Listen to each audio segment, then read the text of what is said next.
আচমকা ঘুম ভেঙে মারিয়া লক্ষ্য করল তার শরীরের উপর কেউ শুয়ে আছে এবং জোর করে তার সঙ্গে সহবাস করার চেষ্টা করছে।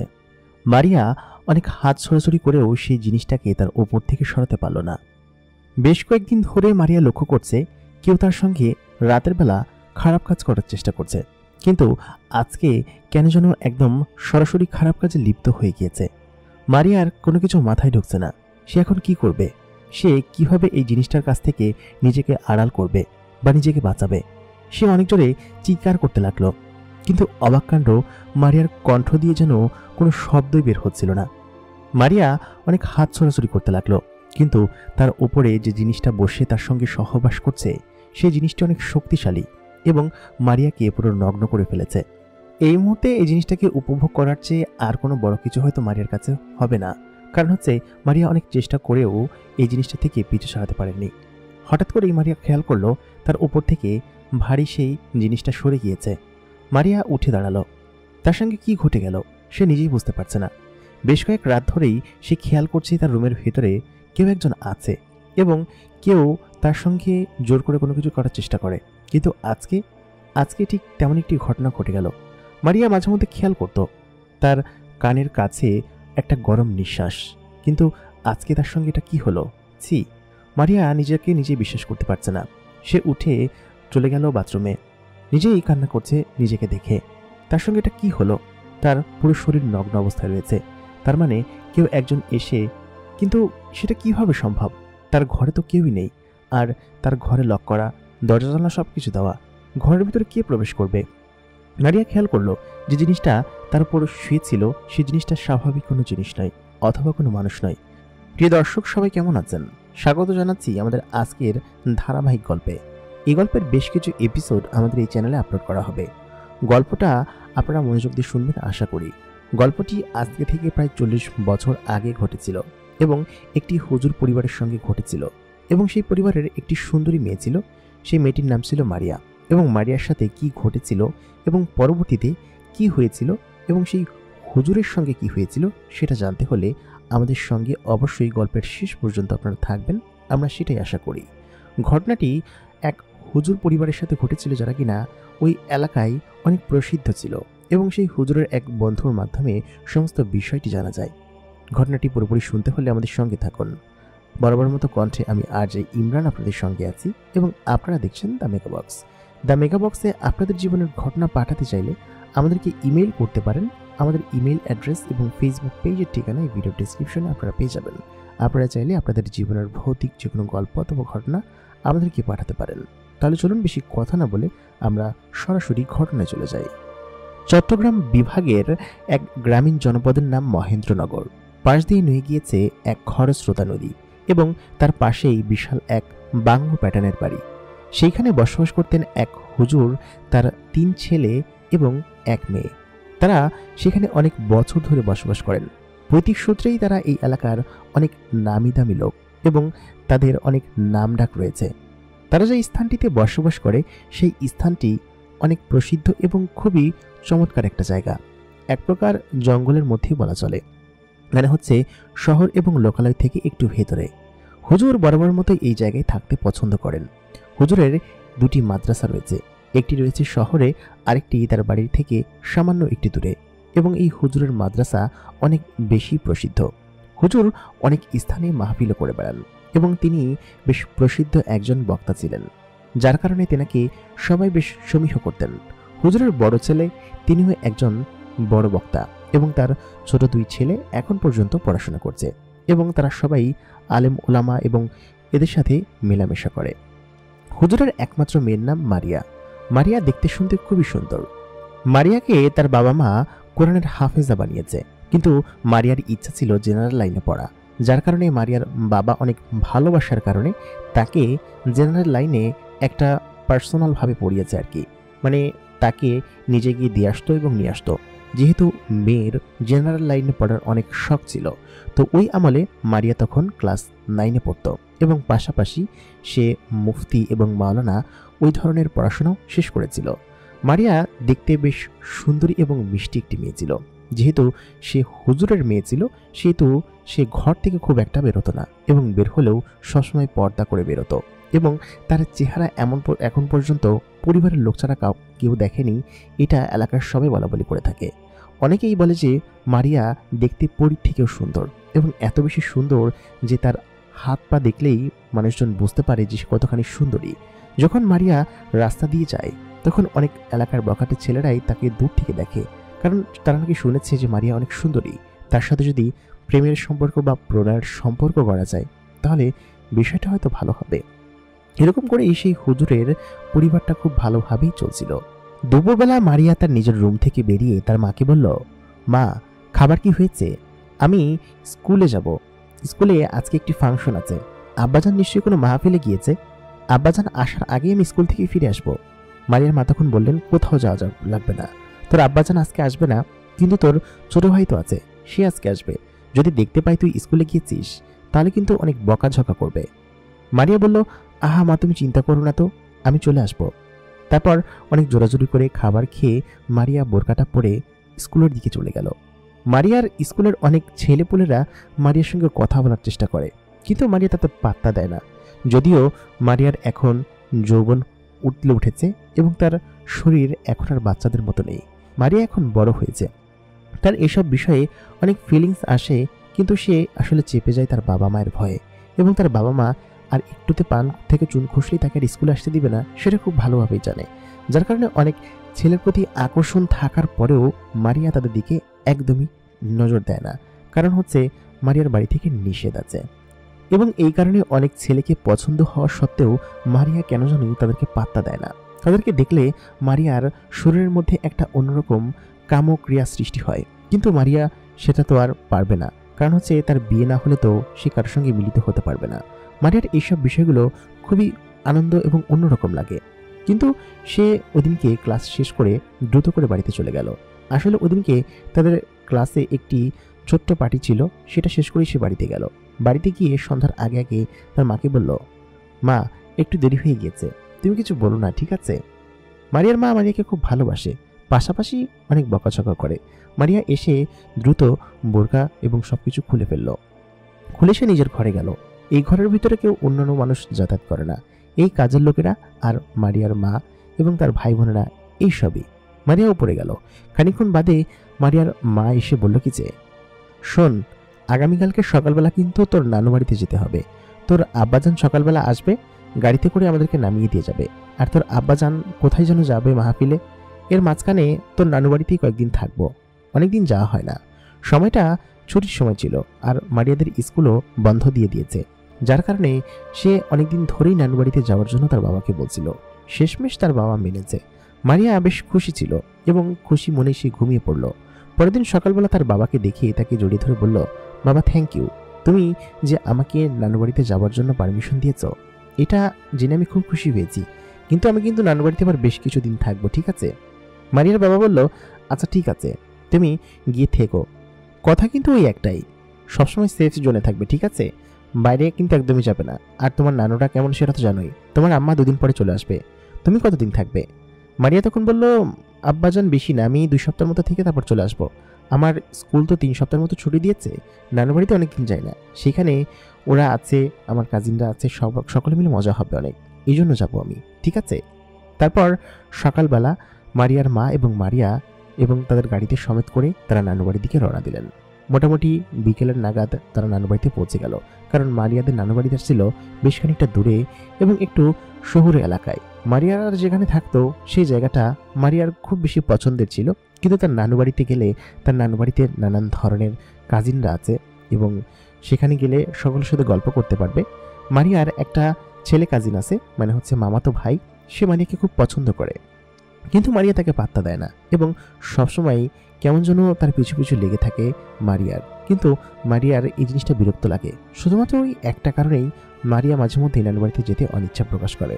মারিয়া যখন পৌঁছালো তখন তার সমস্ত কাজিনরা তাকে দেখে খুশিতে একদম জড়িয়ে ধরল। মারিয়া তার নানু বাড়িতে একজন লোকের সঙ্গেই মিশে, সেটা হচ্ছে তার মামাতো বোন খাদিজা। খাদিজা দেখতে শুনতে মোটামুটি, তবে মারিয়ার মতো এত সুন্দরী না। মারিয়া খাদিজাকে সঙ্গে সঙ্গে গিয়ে জড়িয়ে ধরল এবং বলল কি যে, কিরে খাদিজা, তুই যে আমাদের বাড়িতে যাস না? মারিয়া তার বাড়িতে থেকে তার নানু বাড়ি অনেক দূরে ছিল, আর যাবেই বা কিভাবে, সেটাই খাদিজা বলতে লাগলো। তারপর যেহেতু সন্ধ্যা হয়ে গিয়েছে, তারা নিজেদের রুমে বসে গল্প করতে লাগলো। খানিকক্ষণ বাদে রাতের খাওয়া দাওয়া শেষ করে মারিয়া এবং খাদিজা তার নিজেদের রুমে বসে গল্প করছিল।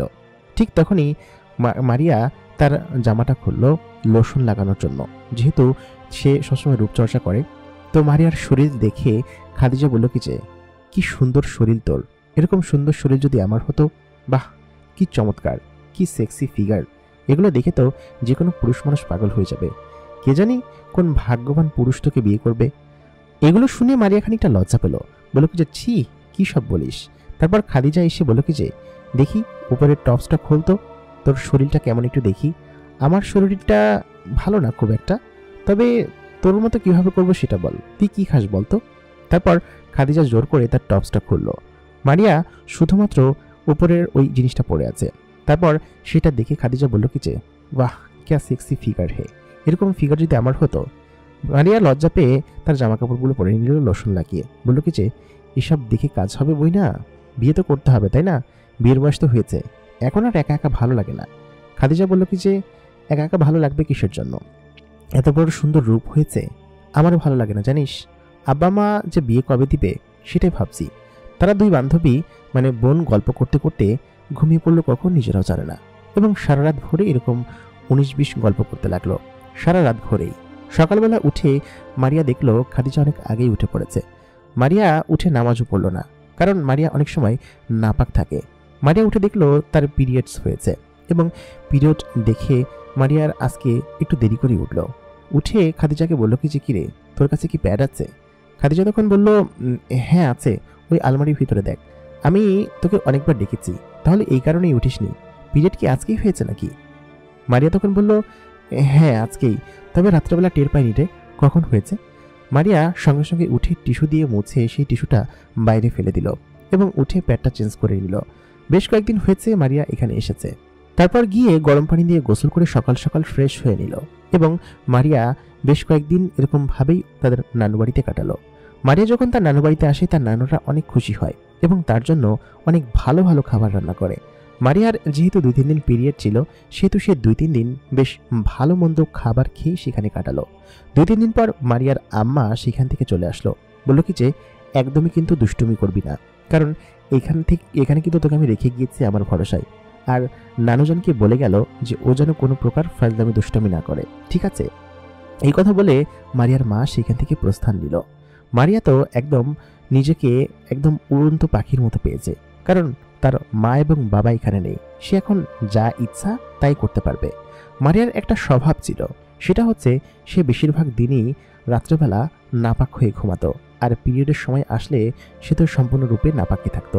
আর বেশিরভাগ রাতের বেলা এদিকে আসলে সে নামাজ পড়তো না, সে নিজের ঘরে যাই করতো।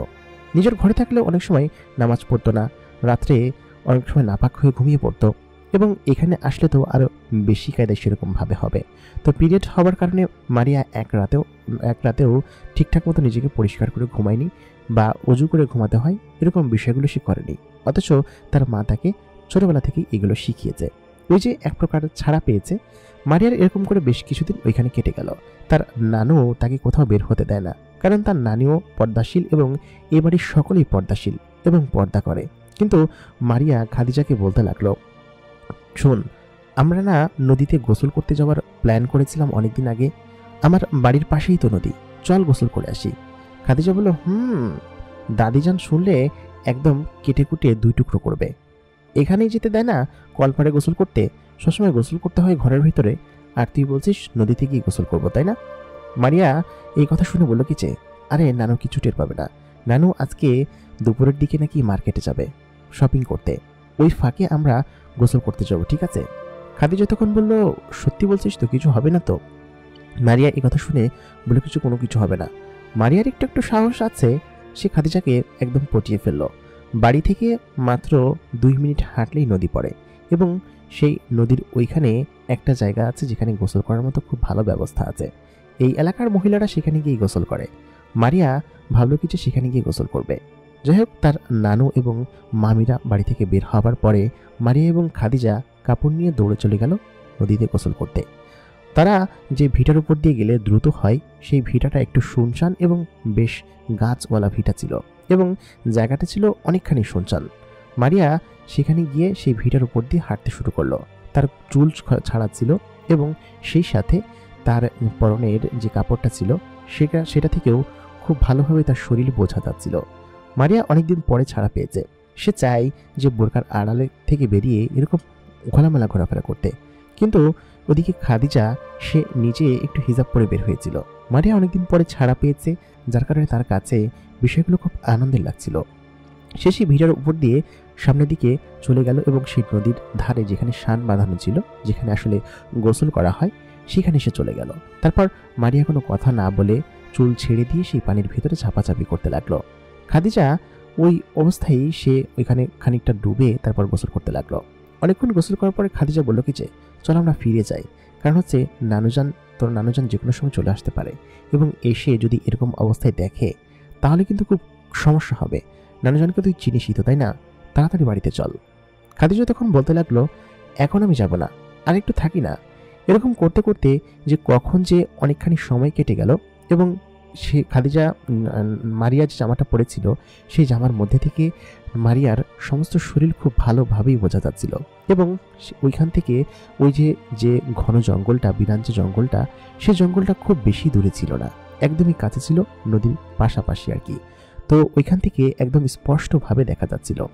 হঠাৎ করেই মারিয়া খেয়াল করলো দুজনের চোখ দূর থেকে তার দিকে তাকিয়ে আছে।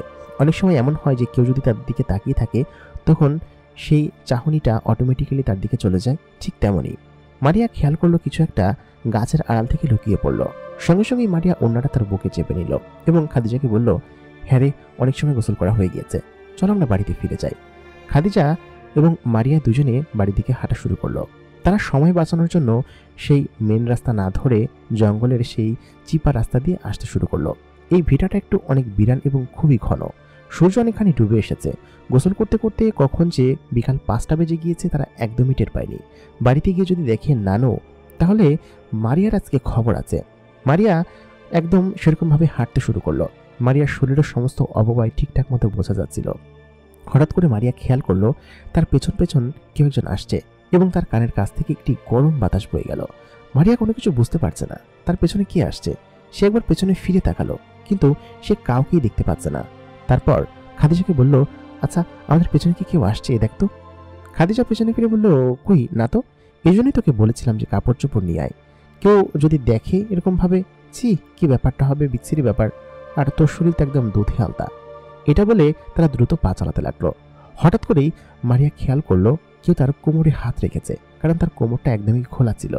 তারপর সে সঙ্গে সঙ্গে হাত ছাড়িয়ে নিয়ে পেছন দিকে তাকিয়ে দেখে সেখানে কেউ নেই। হাতটা ছিল বেশ স্যাঁতসেঁতে এবং বেশ লোমময়। মারিয়া কিছুই বুঝতে পারছে না। তারপর সে দ্রুত করে বাড়িতে চলে আসলো। এসে দেখলো নানুজান তখনও আসেনি। তারা হাঁপ ছেড়ে বাঁচলো। দ্রুত গোসলখানে ঢুকে কাপড় চেঞ্জ করে নিল। কাপড় চেঞ্জ করার সময়ও কেন যেন মনে হচ্ছিল কেউ তার দিকে তাকিয়ে আছে অপলক দৃষ্টিতে এবং কেউ যেন তার শরীর, বুক এবং পেট খুব সুন্দর নজর দিয়ে দেখছে, এক নজরে তার দিকে তাকিয়ে আছে। কিন্তু মারিয়া কোথাও কাউকে দেখতে পাচ্ছে না। বিষয়টা কি হচ্ছে সেটা মারিয়ার মোটেই সুবিধার মনে হচ্ছে না। সে দ্রুত গোসল সেরে কাপড় পরে নিল। তারপর একদম ফ্রেশ হয়ে অজু করে তারপর যখন রুমে আসলো তখন তার আর সেরকম মনে হচ্ছিল না যে তার আশেপাশে কেউ আছে। মারিয়ার পিরিয়ড পুরোপুরিভাবে সেরে উঠেছে।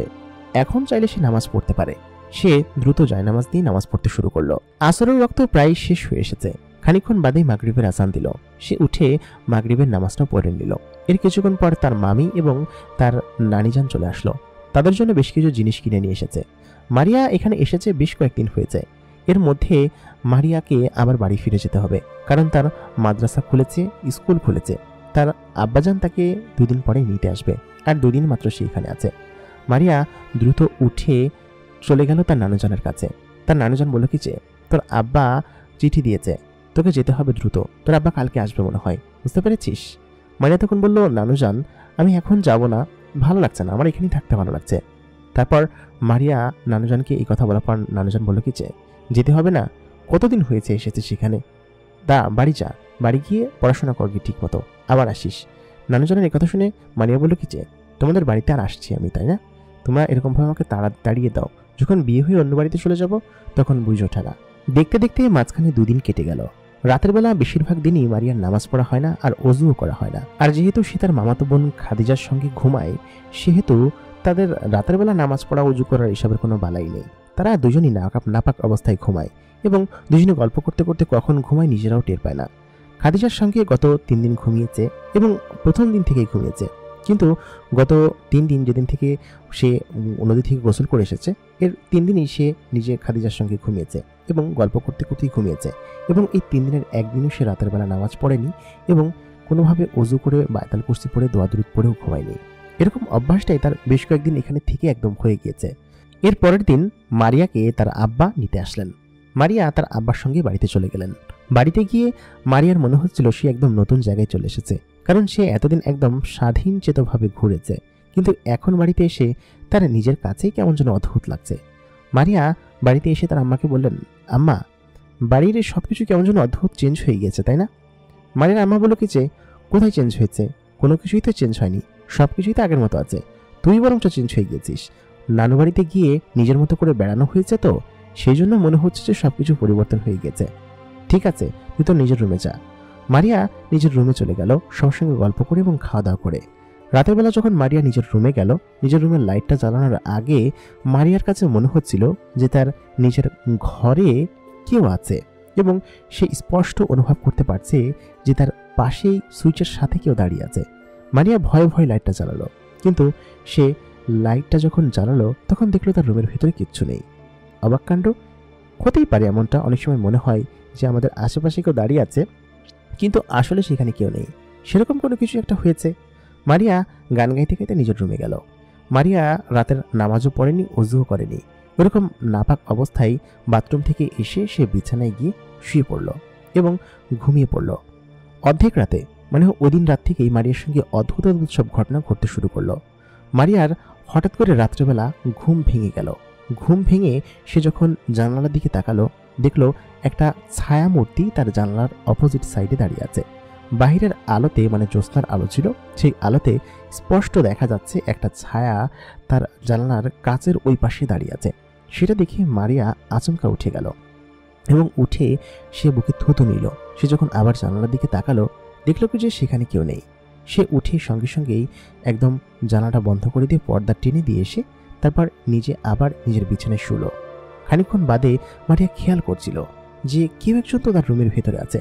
কেউ এপাশ থেকে ওই পাশ হাঁটাহাঁটি করছে, স্পষ্ট সে হাঁটার শব্দ শুনছে। মারিয়া উঠে লাইট জ্বালালো, কিন্তু কোথাও কাউকে দেখতে পেল না।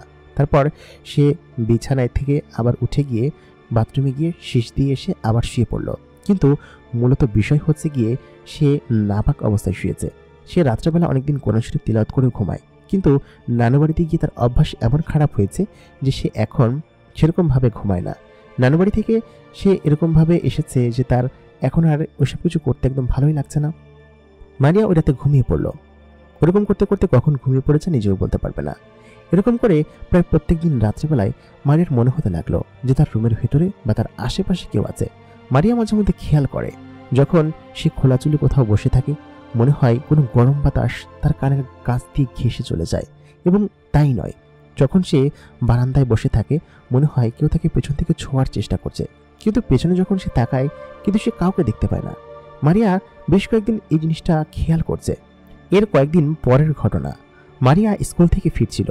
তার পরনে বোরকাই ছিল এবং স্কুল থেকে ফিরছিল যেহেতু, সে পেছন দিয়ে ফিরে দেখে কি যে কেউ একজন দূর থেকে দাঁড়িয়ে তাকে ইশারা করছে এবং সে দূর থেকে দাঁড়িয়ে তাকে দেখছে।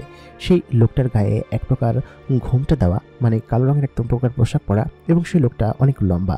মারিয়া সেটাকে দেখিয়ে ভয়ে আস্তে আস্তে আরো দ্রুত পা চালাতে লাগলো বাড়ির দিকে।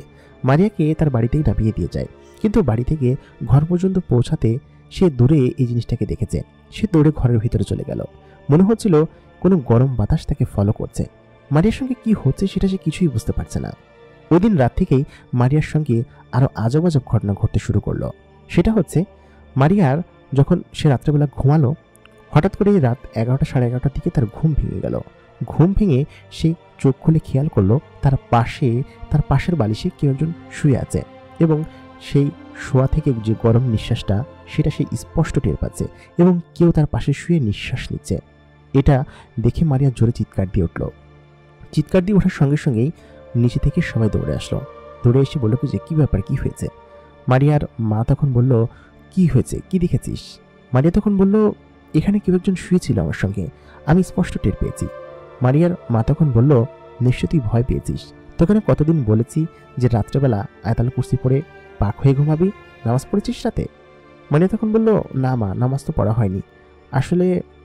তখন মারিয়ার মা বলল, এজন্যই তোর সঙ্গে এরকম ঘটনা ঘটে। তোকে কতবার বলেছি যে সমস্ত ভূত প্রেত জিন এদের থেকে দূরে থাকবি, এরা রাত্রেবেলা ঘোরাফেরা করে এবং সবসময় মাথায় কাপড় দিয়ে চলবি।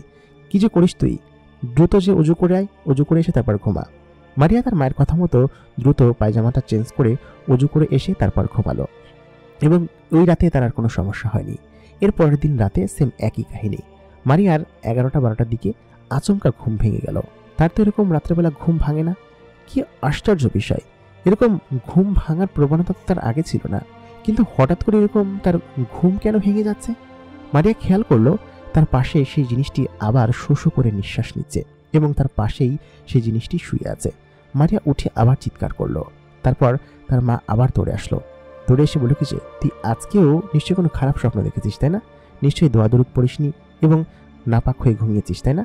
দ্রুত গিয়ে পাক হয়ে আয়, যা দ্রুত অজু করে আয়। তারপর মারিয়া গতকালকের মতো সেম কাজটা করলো, কিন্তু মারিয়ার কেন যেন মনে হচ্ছিল যে তার রুমের ভিতরে কেউ আছে। মারিয়া এবার থেকে চিন্তা করলো যে সে রাতের বেলা নামাজ পড়বে এবং পাক হয়ে ঘুমাবে। তারপরের দিন সে যখন সন্ধ্যার দিকে নামাজ পড়লো, নামাজ পড়ার শেষে মানে এশার নামাজ পড়ার শেষে সে যখন নিজের বিছানায় যাবে, সে নিচে হাত দিয়ে দেখে তার 1 মাস পূর্ণ হয়ে গিয়েছে। তার মানে আবার পিরিয়ড হয়েছে। সে বুঝতে পারলো যে সে তার পায়জামাটা অলরেডি অনেকটা নষ্ট করে ফেলেছে, এখন তাকে দ্রুত প্যাড চেঞ্জ করতে হবে। সে সঙ্গে সঙ্গেই সেই টিস্যু বক্স থেকে টিস্যু নিয়ে ওইখানটা মুছে সেই রক্তওয়ালা টিস্যু জানলা দিয়ে বাইরে ফেলে দিল। মারিয়ার বেশ কিছু বদ অভ্যাস আছে। সে বেশিরভাগ রাতেই নাপাক হয়ে ঘুমায়, যার কারণে তার অনেকগুলো সমস্যা অনেক ছোটবেলা থেকেই দেখা দিয়েছিল। কিন্তু মারিয়া এখন যেটা করছে, সে তো যুবতী হয়েছে, সে তো এসব কিছু করতে পারে না। হঠাৎ করে খেয়াল করলো সেই ওই যেদিক দিয়ে সে ওই টিস্যুটা ফেলেছিল সেই স্থান থেকে একটা বিকট শব্দ আসলো এবং একটা হাড় মতো গরম শব্দ আসতে লাগলো এবং একটা গোড়ানি শব্দ আসতে লাগলো। মারিয়া খেয়াল করলো যে জানালার ওইখান থেকে শব্দটা আসলো। তারপর সে জানালার পর্দাটা টেনে দিয়ে সে ফ্রেশ হয়ে নিজের বিছানায় চলে গেল। কিন্তু এখন তো চাইলে সে রাত্রেবেলা অন্য কিছু করতে পারবে না, তাকে এরকমভাবেই ঘুমাতে হবে। সে আলসামি করে নিজের বিছানায় শুয়ে পড়ল। আজকে রাতে মারিয়া সম্পূর্ণরূপে নাপাক এবং সেরকমভাবেই ঘুমিয়েছে। ঘুমের এক পর্যায়ে মারিয়া খেয়াল করছে কেউ তার শরীরের উপর উঠার চেষ্টা করছে এবং তার পেটের উপর উঠে বসে আছে। এমতো অবস্থায় মারিয়া চোখ খুলে ফেলল এবং চোখ খুলে সে যখন উপরে উঠতে গেল, কেউ একজন তার হাত দুটো চেপে ধরল এবং হাত দুটো চেপে ধরে তার সঙ্গে খারাপ কোনো কিছু করার চেষ্টা করছে। মারিয়া খেয়াল করছে তার বুকের উপর একটা হাত পড়ল, কিন্তু সেই হাতটা কার এবং কিসের? মারিয়ার সঙ্গে সঙ্গে চিৎকার দিয়ে উঠে পড়ল, কিন্তু সে কোনোভাবে উঠতে পারছে না। সেই হাতটা সজোরে তাকে বিছানার সঙ্গে চেপে ধরেছে এবং তার বুকের ওপর হাত দিয়ে তার বুকের ওই মাংসপিণ্ডগুলো জোরে জোরে চাপ দেওয়ার চেষ্টা করছে। কিন্তু মারিয়া অনেক শক্তি সঞ্চয় করে সেটাকে ঝাড়ি মেরে ফেলে দিয়ে উঠে পড়ল এবং সঙ্গে সঙ্গে চিৎকার দিয়ে উঠল। তারপর আবার তার মা নিচে থেকে উঠে আসলো, বলল কিছু, কি রে তুই প্রত্যেকদিন রাত্রেবেলা কি শুরু করেছিস বলতো? মারিয়া তখন বলল, মা আজকে আমার পিরিয়ড হয়েছে, আজকে তো আমি অজু করতে পারবো না তাই না? তারপরে আমি অজু করে এসেছি, তারপরে আমি যদি খারাপ স্বপ্ন দেখি আমি কী করবো বলো তো? মারিয়ার মা বলল, আচ্ছা ঠিক আছে, কিন্তু তোর আব্বাজন অসুস্থ তো, এই জন্য তোর সাথে আজকে আমি ঘুমাতে পারছি না। তুই এক কাজ কর, কাজের মেয়েকে তোকে তোর সঙ্গে থাকতে দিই। মারিয়া তখন বলল, না না থাক, লাগবে না, আমি এমনিতেই খারাপ স্বপ্ন দেখেছি। কিন্তু মারিয়ার সঙ্গে এসব প্রত্যেকদিন রাত্রে কি ঘটনা ঘটছে সেটাই সে বুঝতে পারছে না। এটা কি আসলে বাস্তব ছিল নাকি অন্য কিছু ছিল, তার কিছুই মাথায় ঢুকছে না। ওই দিন রাত্রেবেলা ওরকমভাবে ঘোরের মধ্যেই তার স্বপ্ন এবং ওরকমভাবে কেটে গেল। মারিয়া ভাবছে প্রতিদিন রাত্রে সে স্বপ্ন দেখছে, কারণ সে যখন উঠে পড়ছে, সে যখন লাইট জ্বালাচ্ছে, তখন সে আর অন্য কোনো কিছু দেখতে পাচ্ছে না। মারিয়ার সঙ্গে এসব কি ঘটছে তার নিজেরই বোধগম্য হচ্ছে না। ওই দিন রাত্রে সেরকমভাবেই লাইট জ্বালিয়ে ঘুমিয়ে পড়ল এবং তার সঙ্গে ওরকম কোনো সমস্যা হয়নি। এর পরের দিন বাড়িতে ফিরে সে যখন নিজের রুমে গেল রাতের খাওয়া দাওয়া শেষ করে, সে আজকে ভয়ে ভয়ে ঘুমাতে গেল, কারণ সে আদৌ কি স্বপ্ন দেখেছে নাকি সেটা বাস্তব ছিল মারিয়া কিছুই বুঝতে পারছে না। মারিয়া ভয়ে ভয়ে নিজের বিছানায় গেল এবং বিছানায় গিয়ে ডিম লাইটটা জ্বালিয়ে আজকে ঘুমিয়ে পড়ল। যেহেতু অনেকদিন বেশিরভাগ রাতেই মারিয়া লাইট বন্ধ করে ঘুমায় এবং আজকে যেহেতু ভয় লাগছে সেহেতু সে ডিম লাইটটা জ্বালিয়েই সে ঘুমিয়ে পড়ল এবং ঠিক আচমকাভাবে আজকেও তার ঘুম ভেঙে গেল এবং মারিয়া খেয়াল করছে কেউ তার শরীরের উপর চেপে শুয়ে আছে এবং তার কাপড় চোপড় সব খোলার চেষ্টা করছে। মারিয়া কিছুই বুঝতে পারছে না তার সঙ্গে কি ঘটছে। সে খেয়াল করলো কেউ তার পাজামাটা টান দিয়ে একদম খুলে ফেললো এবং তার শরীরের অনেক অংশ ভোগ করার চেষ্টা করছে। একটা অশরীরী জিনিস। মারিয়া কাউকে দেখতে পাচ্ছে না। আজকে তো তার ঘরের লাইট জ্বালানো, কিন্তু তার বুকের ওপর কে শুয়ে আছে। তার শরীরে অবাঞ্ছিত অনেক লোম এবং সেই সাথে তার হাতের মধ্যে অনেক লোম। মারিয়ার নরম হাতগুলো বিছানার সঙ্গে চেপে ধরে আছে এবং মারিয়ার বুক এবং সমস্ত শরীর ভোগ করার চেষ্টা করছে। মারিয়া কোনোভাবে নড়াচড়া করতে পারছে না। আজকে অনেক চিৎকার চেঁচামেচি করেও তার গলা দিয়ে কোনো শব্দ যেন বের হচ্ছে না। মারিয়া অনেক চিৎকার চেঁচামেচি, অনেক নাড়াচাড়া করতে লাগলো, কিন্তু ততক্ষণে সেই জিনিসটা মারিয়ার শরীরকে ভোগ করা শুরু করে দিয়েছে। মারিয়া অনেক চিৎকার চেঁচামেচি করেও কিছু করতে পারছে না, কারণ তার অনেক কষ্ট হচ্ছে। সে এর আগে এরকম কোনো কিছু করেনি, যার কারণে এই ব্যথা সে সহ্য করতে পারছে না। মারিয়ার বেশ কষ্ট হতে লাগলো। সে অনেক জোরে জোরে চিৎকার করতে লাগলো, কিন্তু কোনো কাজ হচ্ছিল না, কারণ মারিয়া কোনোভাবেই সেই জিনিসটাকে তার শরীরের ওপর থেকে সরাতে পারছিল না। মারিয়া এবার স্পষ্ট রূপে বুঝতে পারলো যে তার সঙ্গে যা ঘটছে এটা কোনো স্বপ্ন নয়, এটা একদম বাস্তব ঘটনা এবং তার শরীরের উপর কেউ শুয়ে তার শরীরটাকে উপভোগ করছে এবং শরীরটাকে এমনভাবে কুবলে খাচ্ছে যে সে ব্যথায় নড়াচড়া করতে পারছে না। এমনিতেই তার পিরিয়ড হয়েছে, তার মধ্যে জীবনের প্রথমবার এমন পরিস্থিতিতে মধ্যে সে পড়েছে, কিন্তু তার ঘরের ভিতর থেকে কেউ প্রবেশ করতে পারবে না। ঘরের তো সমস্ত কিছু বন্ধ, আর এই ঘরে প্রবেশ করা এত সহজ কোনো বিষয় না। খানিকক্ষণ বাদে মারিয়া খেয়াল করলো যে তার শরীরের ওপর থেকে সেই জিনিসটা সরে গিয়েছে। সে সঙ্গে সঙ্গে উঠে পড়ল। উঠে লাইটটা জ্বালিয়ে তার নগ্ন শরীর দেখে নিজেই চমকে গেল। কি ব্যাপার, তার ঘরে তো কেউ প্রবেশ করার মতো কেউ নেই। সে বুঝতে পারছে একটু আগেই তার সঙ্গে সহবাস করা হয়েছে এবং সেটা কোনো একটা ছেলে মানুষই করেছে, কিন্তু সেটা কিভাবে সম্ভব? আমি কোনোভাবে নড়াচড়া করতে পারছিলাম না, কোনো শব্দ করতে পারছিলাম না, এখানে আসা তো কোনোভাবেই সম্ভব না। মারিয়া দৌড়ে ওয়াশরুমে চলে গেল এবং গিয়ে তার নিজের নগ্ন শরীরের দিকে তাকিয়ে সে কান্না করতে লাগলো। তার সঙ্গে এটা কি ঘটলো? এটা কি আসলে বাস্তব ছিল নাকি অবাস্তব? মারিয়ার সঙ্গে সঙ্গে গোসল করে নিল, কারণ হচ্ছে সে নাপাক শরীরে তো এরকমভাবে থাকতে পারে না এবং তার শরীরে কোনো পরানো কোনো কাপড়ও নেই। মারিয়া গোসল করে নিজের রুমে চলে গেল। তার সঙ্গে এটা কি হয়েছে সেটা সে নিজেই বিশ্বাস করতে পারছে না। আর এমন একটি ঘটনা ঘটেছে, সে যে এটা কারোর সঙ্গে শেয়ার করবে সেরকম কোনো পরিস্থিতিও নেই। মারিয়া এখন কি করবে সে কিছুই বুঝতে পারছে না। তারপর সে নিজের রুমে গিয়ে নতুন জামা কাপড় পরে নিল, আর যে জামা কাপড়গুলো নাপাক অবস্থায় ছিল সেই জামা কাপড়গুলো সে ওয়াশরুমে রেখে দিল। মারিয়ার সারা রাত এক ফোঁটাও ঘুম হলো না, কারণ সারা রাত তার সঙ্গে যা হয়েছে সেটা কি আদৌ বিশ্বাস করার মতো ছিল? কেউ তার শরীর ভোগ করছে, কিন্তু সেটা কিভাবে সম্ভব? কেউ তার শরীর কিভাবে ভোগ করবে এবং এটা আদতেই কি সম্ভব? তার কি হচ্ছে এসব? মারিয়ার সারা রাত ঘুম হলো না এবং পরের দিন সকাল দেরি করে সে ঘুম থেকে উঠল। তার মা এসে তাকে ডেকে তুলল। তার সঙ্গে এমন একটি ঘটনা রাতের বেলা ঘটেছে, সে চাইলেও তার মাকে এই ঘটনা শেয়ার করতে পারবে না। মারিয়া অনেক ভয় পেয়ে গেল এবং গত রাতে যা হয়েছে তার জন্য তার শরীর প্রচণ্ড পরিমাণ ব্যথা হয়ে আছে। এরকম পরিস্থিতিতে সে কি করবে কিছুই বুঝতে পারছে না। মারিয়া ভয়ে পরের দিন তার মায়ের কাছে ঘুমালো, কিন্তু আচমকাভাবে তার অদ্ভুত লাগতে শুরু করলো যখন রাত 1টার বেশি হলো। মারিয়া খেয়াল করলো কেউ তার শরীরের ওপর চেপে ধরে বসে আছে। মারিয়ার মা তার পাশে শুয়ে আছে। এমতো অবস্থায় কেউ তার শরীরের উপর উঠে আবার তার শরীর ভোগ করার চেষ্টা করছে। বিষয়টা কি? তার মাকে সে কোনোভাবে ডেকে তুলতে পারছে না। এটা কি আদৌ সম্ভব? তার শরীরের উপর কি আছে? এটা অনেক লোম তার গায়ে এবং সেটা একটা ছায়া মূর্তি। তার কোনো শরীর নেই এবং তার সঙ্গে সহবাস করার চেষ্টা করছে। মারিয়া অনেক চেষ্টা করে তার মায়ের হাতের সঙ্গে হাত লাগানোর সঙ্গে সঙ্গে তার মা ঘুম থেকে জেগে গেল এবং খেয়াল করলো তার শরীরের উপর থেকে সেই ভারটা সরে গিয়েছে। মারিয়া বলতে লাগলো যে আমার ভয় করছে মা। তখন মারিয়ার মা বলল কি যে আরে কিসের ভয়, চুপচাপ আমাকে জড়িয়ে ধরে শুয়ে পড়। মারিয়া জানে যে ওই জিনিসটা প্রতিনিয়তই তার সঙ্গে আছে এবং প্রতিনিয়ত তার সঙ্গে থাকবে, কিন্তু প্রথম দিন এবং দ্বিতীয় দিন মারিয়া যখন সেই জিনিসটার টাচ তার শরীরে পেল তার মধ্যে একটা অন্য রকম অনুভূতি চলে আসলো। কেন যেন কয়েকদিন ধরে ওই জিনিসটা যখন তার শরীরের উপর বসছে না বা তার শরীরকে উপভোগ করছে না, তখন মারিয়ার খারাপ লাগতে শুরু করলো। সে ওই জিনিসটার মজা পেয়ে গিয়েছে। সে হয়তো জীবনে কোনোদিনই সহবাস কারোর সঙ্গে করেনি বা তার এখন যৌবন বয়স। 2-3 দিন এরকমভাবে ওই জিনিসটা মারিয়ার কাছে আর আসলো না। কারণ হচ্ছে মারিয়া এই 2 দিন তার মায়ের কাছে ঘুমিয়েছে। কিন্তু এই 2-3 দিন মারিয়া সেই শূন্যতাটা অনুভব করতে লাগলো। কারণ হচ্ছে যে জিনিসটা তার উপরে উঠে তার সঙ্গে সহবাস করত, সেই জিনিসটার আদর সে পেতে চাইল আর কি। এবং মনে মনে ভাবছিল যে ওই আদরটা যখন সে করছিল তখন আসলে খুব দুর্দান্ত লাগছিল, এবং যখন করছিল মারিয়ার উপভোগ করা ছাড়া আর কোনো উপায় ছিল না। কিন্তু কেন যেন মারিয়া সেই শূন্যতাটাকে নিজের বুকের মধ্যে ধারণ করতে শুরু করলো, এবং তার পরের দিন তার মাকে বলল কি যে আমার সঙ্গে তোমার ঘুমানোর দরকার নেই, আমি রাত্রেবেলা একা একাই ঘুমাইতে পারবো। তো মারিয়া যেদিন ওদিনকে টেস্ট করার জন্য সারা রাত জেগে থাকলো এবং টের পেতে লাগলো যে কে তার সঙ্গে এমনটা করে সেটা সে দেখবে এবং জিজ্ঞেস করবে সে জিনিসটা আসলে কি। মারিয়া ওই দিন রাত্রেবেলা একদমই ঘুমালো না এবং সারা রাত ধরে জেগে থাকলো। যখনই মধ্যরাত হলো, মারিয়া খেয়াল করলো জানালার গ্লাস ভেদ করে কোনো একটা ছায়া মূর্তি তার ঘরের ভিতরে প্রবেশ করলো। মারিয়ার গা বেয়ে ঘাম পড়তে লাগলো।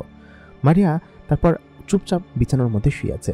মারিয়া খেয়াল করলো সেই জিনিসটা একটু একটু করে তার দিকে এগিয়ে আসছে, এবং সেই জিনিসটা এক প্রকারের ছায়া আর কি মারিয়ার কাছে এগিয়ে আসলো। তারপর মারিয়ার বুকের উপর চেপে বসলো। তারপর মারিয়ার জামা একটু একটু করে খুলতে লাগলো। মারিয়ার সবকিছু স্পষ্টভাবে দেখছে এবং খেয়াল করছে যে সেই জিনিসটা তার হাত চেপে ধরলো, এবং ঠিক তখনই মারিয়া নড়াচড়া করতে শুরু করলো। কিন্তু কোনোভাবেই সে আর কথাও বলতে পারছে না, নড়াচড়াও করতে পারছে না। মারিয়া যে চিন্তা করে আজকে জেগে থাকলো সে চিন্তার কোনোটাই হচ্ছিল না আজকে। তারপর সেই জিনিসটা প্রতিদিনকার মতো যা করে সেগুলো করতে লাগলো। কিন্তু আজকে মারিয়ার কেন যেন অনেক আরাম লাগছিল এবং খুবই ভালো লাগছিল, কারণ এই জিনিসটাকে উপভোগ করা ছাড়া মারিয়ার আর কোনো উপায় নেই। সে কি করবে? সে তো কিছুই করতে পারবে না। এই জিনিসটাকে সে জিজ্ঞাসা করতে পারবে না যে সে কে। বেশ খানিকক্ষণ আদর নেওয়ার পর মারিয়া খেয়াল করলো তার জবান সে খুলেছে এবং তার মুখ থেকে শব্দ বের হচ্ছে। মারিয়া তখন সেই জিনিসটাকে জিজ্ঞেস করলো যে তুই কে এবং তুই কেন প্রত্যেকদিন আমার সাথে এসে এগুলো করিস। সেই জিনিসটা কোনো জবাব দিল না, আস্তে আস্তে করে পেছন দিকে সরে গেল। তারপর মারিয়া বলল কি যে তুই যদি আসলেই কোনো মানুষের বাচ্চা হয়ে থাকিস অথবা কোনো পুরুষ হয়ে থাকিস এবং কাপুরুষ না হয়ে থাকিস তাহলে আমার দিকে তাকা। তখন সে জিনিসটা পেছন দিকে ফিরে তাকালো এবং মারিয়ার দিকে অনেক ভয়ানক কণ্ঠে বলে উঠল, আমি কোনো মানুষের বাচ্চা নই বা কোনো কাপুরুষও নই, আমি হচ্ছি জিনের সর্দারের ছেলে এবং আমার তোকে অনেক ভালো লেগেছে। তোর এরকম শরীর, এরকম দুধে আলতা বরণ, আহ কি সুন্দর, এই জিনিসটা উপভোগ করতে যাবার কি দারুণ লাগে, সেজন্য আমি তোর কাছে আসি। আর তুই আমাকে সুযোগ করে দিয়েছিস, না হলে আমি কোনোদিনই তোর কাছে আসতে পারতাম না। এটা বলে সে চলে যাচ্ছিল। ঠিক তখনই মারিয়া তাকে জিজ্ঞেস করলো, আমি সুযোগ করে দিয়েছি মানে? আমি তো কিছু বুঝতে পারলাম না। তখন সেই লোকটি বলে উঠল, আমি হচ্ছি জিনের সর্দারের ছেলে, আমার কাজই হচ্ছে মেয়েদের শরীর উপভোগ করা। আমি বেছে বেছে সেসব সুন্দরী এবং নাপাক মেয়েদেরকেই খুঁজি যারা কিনা রাত্রেবেলা নাপাক হয়ে ঘুমায় এবং অনেক সুন্দর দেখতে। তুই নিজেই আমার জালে ধরা দিয়েছিস এবং তখন থেকেই তোর কাছে আমি আছি এবং তোর সাথে আমি সারা জীবন থাকবো, কারণ তোর শরীর আমার পছন্দ হয়েছে। এত সুন্দর শরীর আজ পর্যন্ত আমি পাইনি। তোর সঙ্গে সহবাস করে অনেক আনন্দ, অনেক মজা। এই কথা বলার পর মারিয়া বলল কি যে সেই সুযোগ আমি এরপর থেকে তোকে আর দিব না। কিন্তু মারিয়া যখন এই কথা বলল ততক্ষণ এই জিনিসটা আলোর গতিতে মারিয়ার কাছাকাছি চলে আসলো এবং খানিকক্ষণ বাদে মারিয়ার শরীরের ভিতর সেই জিনিসটা প্রবেশ করলো। মারিয়া বুঝতে পারছে তার শরীরের ভিতর কোনো কিছু একটা প্রবেশ করেছে এবং মারিয়া যে এই কয়েকদিন জিনের সঙ্গে সহবাস করেছে সেটাও সে বুঝতে পারছে। কিন্তু মারিয়ার নড়াচড়ার কোনো ক্ষমতা নেই। মারিয়া সেই জিনিসটাকে আবার উপভোগ করতে লাগলো, কারণ সেই জিনটা চলে না গিয়ে মারিয়ার সঙ্গে আবার সহবাস করা শুরু করেছে। মারিয়া এই জিনিসটাকে খুব বেশি উপভোগ করতে লাগলো এবং এক পর্যায়ে মারিয়ার এটাই নেশায় পরিণত হয়ে গেল এবং সেই জিনটা তারপর এমনভাবে বশ করে ফেললো যে মারিয়া এখন স্বেচ্ছায় জিনের সঙ্গে এই জিনিসগুলো করতে শুরু করলো। ওই রাতের পর থেকে যে রাতে মারিয়ার সঙ্গে ওই জিনটার কথা হয়েছে এবং মারিয়া জানতে পেরেছে যে সেই জিনিসটা একটা জিন, এবং সে ওই জিনের সঙ্গেই ওরকমভাবে প্রত্যেক দিনই সহবাস করতে লাগলো। মারিয়ার নিজের কাছে কোনো সেন্স ছিল না, সে রাতের বেলা একদম ওয়াইল্ডনেস হয়ে যেত। সেই জিনটা যখন তার কাছে আসতো তখন সে নিজে থেকেই তার সমস্ত শরীর সেই জিনটার কাছে উজাড় করে দিত এবং এরকমভাবেই মারিয়ার দিনকাল চলছিল। মারিয়া একটু একটু করে কেমন যেন শুকিয়ে যেতে লাগলো। এই জিনিসগুলো তার পরিবারের লোকের কাছে এক প্রকার দৃশ্যমান হলো এবং পরিবারের লোকজন খেয়াল করতে লাগলো, কারণ মারিয়ার শরীর পরিবর্তন হয়ে যাচ্ছে মারিয়া আগে বেশ নাদুস নুদুস ছিল, কিন্তু আস্তে আস্তে সে শুকিয়ে যেতে লাগলো। এর পরবর্তীতে মারিয়া সবার সাথে কেমন যেন খিটমিট করে কথা বলতো এবং নিজের রুমে সারাদিন পড়ে থাকতো। রাত্রেবেলা আগে আগে নিজের রুমে গিয়ে ঘুমিয়ে পড়তো, কারোর কোনো কথা শুনতো না। এরকম পরিস্থিতিতে সবার নজর, বিশেষ করে তার মায়ের নজর মারিয়ার দিকে যেতে লাগলো। কিন্তু মারিয়ার ওপর যে একটি জিনের আছর হয়েছে এবং প্রত্যেক দিন মারিয়া সেই জিনের সঙ্গে সহবাস করে এবং সেটা যে সে উপভোগ করে সেটা তখন পর্যন্ত তার পরিবারের কেউ জানতে পারেনি। প্রিয় দর্শক, এই গল্পের দ্বিতীয় পর্ব কি হবে সেটা জানতে হলে আমাদের সঙ্গে থাকুন। এর পরবর্তীতে মারিয়ার সঙ্গে সেই জিনটির কি হয়েছিল এবং সেই জিনটি কিভাবে মারিয়াকে তার নিজের দেশে নিয়ে গিয়েছিল এবং পরবর্তীতে কি হয়েছিল সেটা জানতে হলে আমাদের সঙ্গে অবশ্যই থাকবেন। এতক্ষণ কণ্ঠে আমি আরজি ইমরান আপনাদের সঙ্গে ছিলাম। দেখা হবে পরবর্তী এপিসোডে। ততক্ষণ পর্যন্ত সবাই ভালো থাকবেন, সুস্থ থাকবেন এবং পরবর্তী এপিসোডের জন্য সবাই অপেক্ষা করুন। আপনারা যদি আপনাদের নিজেদের ঘটনা পাঠাতে চান আমাদেরকে ইমেল করতে পারেন। আমাদের ইমেল অ্যাড্রেস এই ভিডিও ডেসক্রিপশনে পেয়ে যাবেন। দেখা হবে পরবর্তী এপিসোডে। ততক্ষণ পর্যন্ত ভালো থাকুন, সুস্থ থাকুন।